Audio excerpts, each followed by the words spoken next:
Non, non, non, c'est pas bien ça aussi. Parce que notre gouvernement, nos institutions, ça doit être quelque chose de neutre. Maintenant, à toi de choisir les gens. Comme tu dis, si tu veux faire ça sous forme d'appel d'offres, ça te regarde. Mais moi, il faut absolument respecter la pluralité et ne pas dire ni tu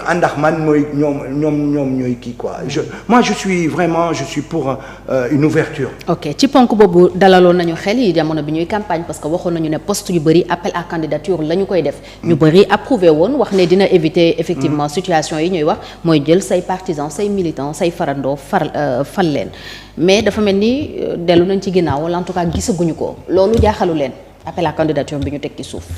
Moi, je pense pas que dellu nañu ci ginnaaw dama ne ils sont pris par l'urgence mooy lu ma la waxoon. D'accord. Le premier casting n'est jamais le bon. Ok. jël nañu ay nit man par exemple waa diaspora yu ñu jël yëpp j'ai regardé l'adéquation entre la compétence. Ok. et fu mu jugee. Bon, c'est vrai que c'est des militants qui se sont battus. La plupart des nit yu ñu jël c'est des gens qui se sont battus. Ok. Mais la compétence est là. Ok. La compétence est là. Maintenant, est-ce que amoon nañu temps parce que tamit boo waree dugal tous les postes du gouvernement soo waree jël sur la base de appel d'offres wala yooyu mais di nga toog 1 an 2 ans il y aura pas de représentants dans les différents kii. Donc à un moment donné il faut parer au pressé et je pense que ils ont paré au plus pressé dans les postes les plus importants pour ñoom. Ils l'ont fait. Bon, c'est vrai qu'il y a plein de gens de PASTEF, il y a plein de gens de la coalition Diomaye. C'est vrai que les ministres qui sont de la coalition Diomaye, tous ne sont pas du PASTEF. Les autres ont eu quand même la liberté de prendre les gens qu'ils voulaient, etc. Bon, maintenant, on peut dire à ce jour, c'est plutôt 70% de leurs propres militants que des gens tu vois. Bon, on verra au bout d'un an. Je pense qu'au bout d'un an, dans un an, on pourra voir sur cette question-là. Est-ce qu'ils ont bien fait? Est-ce qu'ils ont mal fait? Parce qu'il faut le voir dans un processus. Démocratie bi lu ñëw rek léegi il faut que ñu xool affaire bi dans un processus. C'est un long chemin. Voilà, c'est un long chemin. Les gens qui disent da ngeen yàkkamti, je suis contre ça. Yàkkamti wuñu, il faut poser les jalons, le rappeler.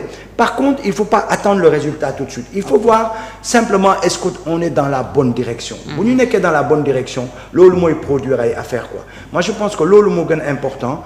Essayer de s'opposer aux idées partisans qui disent que ñun waa PASTEF la ñu war a ñëw ñun ñoo war a gérer attention machin ceci non il faut être contre ça il faut être ouvert maintenant état bi décision bu mu jël mu jox ñu ay explications on peut être d'accord on peut être contre mais objectivement c'est dans un an qu'on pourra voir sur cette question-là est-ce que ils ont été dans la bonne direction ou pas. Alors su ma la déggee kon mooy sa wax nañu leen may temps. ànd nga foofu donc ak ki ñu jàppee le chef de l'opposition Amadou Ba il a tenu un discours en ce sens ñu bëri gis ne c'est responsable parce qu'il appelle d'ailleurs à une nouvelle responsabilité mais am na ñeneen ñu gis ne peut-être qu'il est en train d'aller dans un complot dans une collaboration avec Amadou Ba il a déjà un gros problème son gros problème c'est déjà est-ce qu'il est reconnu comme chef de l'opposition. Oui. Déjà moom man vu de l'extérieur quand je vois toutes les difficultés qu'il a au sein de l'APR est-ce que génn na APR ça je sais même plus. Pas officiellement. Moi je pense qu'il doit mu ngi àndandoo ak nit yu génn APR. C'est ça. D'accord. Donc na dem dans cette direction créer son parti ou son mouvement ou ce qu'il veut et qu'il mène le jeu clairement. Maintenant s'il est républicain et qu'il accepte que on vient au pouvoir qu'on n'a pas d'expérience et qu'il faut un moment je trouve qu'il a raison. C'est bien. Il a le sens de la répartie. C'est très bien loolu mu pensé ko. Est-ce que c'est un jeu? Est-ce que c'est un complot? Xam nga le problème ici la politique telle qu'on l'a conçue c'est que les politiques nous ont tellement habitués à des changements extraordinaires que le Sénégalais lambda maintenant il est suspicieux surtout. Oui. Et il a raison parce que des complots on en a vu. Mais voilà. Oui. Ouais, un chat qui reçoit de l'eau tu vois il a peur de l'eau quand un chat est chaudé donc c'est ça le problème c'est qu'on a tellement été trahis tellement que léegi bon on veut voir ce qu'on veut voir mais quand même lu ñu si war a rajouter mooy nañ leen jox une deadline assez bonne d'1 an il y a des choses sur lesquelles on donne pas de deadline c'est possible mais on donne une deadline d'1 an mais en parlant c'est-à-dire dès les premiers jours quand sur la question de la diaspora j'ai vu que on n'a pas de ministère de la diaspora on n'a pas un haut conseil j'ai alerté j'ai dit vous êtes en train de faire comme Macky Sall Non, parce que Macky Sall n'a pas réussi dans la diaspora, parce qu'il a mis un secrétaire des Sénégalais de l'extérieur. Et ça n'a jamais fonctionné. Avant, on avait un ministère. Oh, tu ne peux pas avoir une politique migratoire à l'intérieur des affaires étrangères. Tu ne peux pas.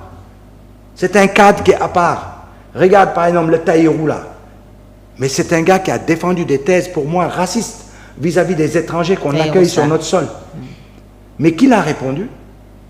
Personne. Bu ñu amoon un haut conseil de la diaspora. ñooñu ñoo koy tontu. Il va autoriser. ñooñu ñooy donner une vision de comment on accueille les étrangers chez nous. Qu'est-ce qu'il faut faire? Quels sont les problèmes? Répondre quoi à Tahirou? Parce qu'il part d'une situation qui est vraie, mais pour vraiment déverser une haine contre les étrangers. Que je ne veux même pas citer. Ce gars-là, je l'aurai en face de moi, je vais le prendre point par point sur ses arguments. Mais pourquoi on ne peut pas le faire au niveau de l'État actuellement? Parce qu'on n'a pas un cadre qui y travaille. C'est tout bêtement ça. Donc si on a un haut conseil ou bien un ministère qui travaille sur les questions de l'émigration, des gens qu'on reçoit chez nous, des Sénégalais qui partent à l'extérieur, on va avoir des politiques migratoires. Kon foofu gisoo fa coppite gisoo fa rupture. Non, li ma ki doon def moom la Diomaye di def. Gisuma avancé. D'ailleurs, le secrétaire d'État, quand j'étudie tout ce qu'il fait, il est parti négocier la libération des prisonniers dans beaucoup de pays. C'est une très bonne chose. Il a travaillé pour que nous ayons passeport dans certains goulots d'étranglement en Italie et autres, etc. C'est une très bonne chose. Mais ça, c'est pas une politique migratoire. Ça, ce sont des éléments de la politique. La politique migratoire, elle est où? Aujourd'hui, qu'est-ce qu'on fait de nos consulats? Quelle politique? Est-ce qu'on va avoir des consulats éparpillés partout? Et est-ce qu'on va les centraliser? Est-ce qu'on va accepter des avocats étrangers d'y gérer sur une communauté dans certaines zones où il y a un consulat? Qu'est-ce qu'on fait de tout ça? Qu'est-ce qu'on fait de nos populations qui sont en difficulté dans nos pays d'accueil? Comment on les défend? Quelles sont les situations? Les Sénégalais qui sont à la retraite, qui ne peuvent pas rentrer. Qu'est-ce qu'on fait de la problématique de la sécurité sociale? Nous qui avons cotisé toute notre vie quand on revient au Sénégal, on n'a pas d'assurance. Alors que moi, j'ai cotisé toute ma vie là-bas en assurance maladie. Ce n'est qu'en France que je suis payé, que je suis remboursé. Au Sénégal, je ne suis pas remboursé. Alors que si je suis en France, me déplacer ou en Belgique, me déplacer ou en Norvège, je suis pris en charge par la sécurité sociale française. Et pourquoi ma carte de sécurité sociale ne sert à rien? Parce que les autorités sénégalaises n'ont pas voulu faire les démarches de négociation pour que leur population, comment on peut faire pour que nous donnions en charge? Une coopération. Mais parce que ça ne les intéresse pas. C'est pour ça que je te dis, dans l'Assemblée nationale, on ne discutera jamais de ces questions-là. Tandis que si nous avons un commissariat, nous sommes dans tous les ministères, leur rappeler les choses qu'on veut pour nos populations. Population est suñuy joy à l'extérieur, dañuy dem dans notre haut commissariat wax leen suñu problème. Mais fii nag ngay man ma mun demee nag nga bëgg ma demee au service au ministère des Affaires étrangères ku may recevoir. Même problème visa yi Sénégalais yi déposé joxe xaalis bu bëri après on leur refuse le visa parfois même sans raison valable. Loolu tamit problème la bu ñu yàgg. Exactement. Soññi kilifa yi. C'est pour ça que je suis mordicus. Je suis encore dans ma vision. C'est vrai que la coalition Diomaye n'a rien dit sur cette question dans son programme, donc je ne vais pas leur dire vous êtes dédits, parce qu'ils n'ont pas dit grand-chose sur la diaspora. Hein. Oui. Ils ont parlé de la question de la finance, mobiliser la finance, emmener la diaspora pour venir investir ici. Tout ça, Sénégal. On est d'accord, mais sur l'organisation, la structuration, ils n'ont rien dit. Et donc, moi, je dis, leur